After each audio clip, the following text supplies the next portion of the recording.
Hello everyone, Rachel Warner, Tops' nutrition and fitness editor. You know what I love about this recipe that I'm getting ready to show you? It's quick, it's cheap, and it is super simple to make. I love it so much that in fact, I recently had it as a web exclusive for a recipe feature that I did for Tops News. Now, if you're somebody who's watching this YouTube video and you're like, what's Tops News? Tops News is the magazine that we have for members that comes out 6 times a year. It goes directly into their mailbox at their postal address. And we have recipes, fitness workout ideas, and just a bunch of awesome wellness related content to help you live a healthier and active lifestyle. The other thing that oftentimes a lot of our members will access is we have a members portal specifically on the Tops website that includes more recipes, more fitness ideas, and just again, so much. We have success stories. So definitely it's something worth to check out. You know, hit us up if you have questions. Like I said, if you're not a member yet, you want to learn more about what we do and the kind of content we produce and provide to those folks who are Tops members, drop us a message in the comment notes of this video or send us a message on Discord. We're active on Discord and Facebook. So as I was saying, this chia pudding recipe is one of the recent web exclusives we featured for our members on our website that directly tied into a recipe feature that was in the Tops News magazine. It's super budget friendly, super quick to make, and the thing is that you've got some options. If you want to eat it the day of, what you want to do is you want to assemble everything and then let it sit in your fridge for about 2 hours. I'm a big fan of putting everything together and letting it sit overnight. So that way the next day, whether I want to have it for breakfast, when I have it for brunch, or maybe even just a little fiber dense snack, then I will then just take it out the next day and have it when it works best for me.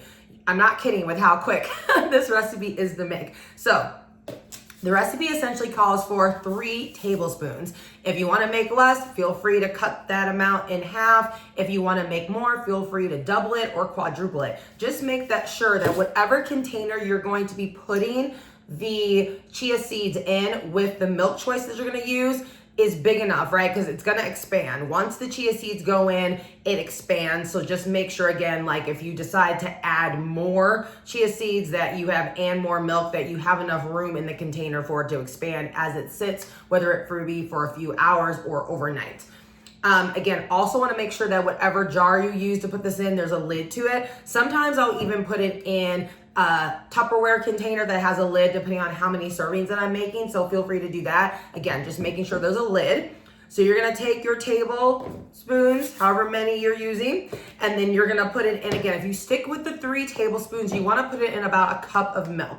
And then you're literally just going to put it in there. You want to stir it around because what happens is that the chia seeds start to clump. And so I'm going to show you, this is some that I have made already because I didn't expect you to watch me for 2 hours, wait for the pudding to like expand. But as you can see how thick that is going to get, okay? So one of the things is that even though it's gonna thicken up, you don't want the chia seeds to be like too super clumped together. So once you put the tablespoons in there that you're using, you're gonna wanna take a spoon and stir it around, right? Just do that for about a minute, maybe 2, just depending. Especially I would do it for a little bit longer if you're making more than just 1 to 2 servings. And then put the chia seeds in, re-screw on that lid, and like I said, put it in your fridge for at least 2 hours. Even better if you can let it set overnight. You could even let it sit for like 2 days. It's gonna be fine. I usually recommend you consume, however, the chia pudding that you make, consume it within 3 to 4 days at the absolute max. Also, any milk that you wanna use will work great. So I am someone who's vegan, so I will always use like an almond or an oat milk. But again, feel free to use whole milk or low skim milk. Just know that, you know, if you're looking at the nutritional analysis, we specify the type. That's a very specific type of milk that's included in the analysis. So if you decide to use a different milk than what we use to calculate the recipe analysis, just know that that might slightly shift, you know, the protein content or the carb content. So that's something just to keep an eye on, okay? Also fat content, like if you were to use whole milk, that's gonna be a slightly higher fat content than what's showing in the nutritional analysis too. Once it's done, right, and you go to eat it, whether it be in a couple hours later or sometime the next day, All the mix-ins are possible, right? So one of the things we suggest in the recipe notes is granola. Love it. Sometimes I'll use my chia seeds as a topping for like oatmeal. So you can put it on top of there, just maybe like a spoonful or two. Something else that you'll notice that I've mixed in here, and that I often use a lot of sometimes too, is nuts and dried fruit. And I mean, you could do all of the above as well.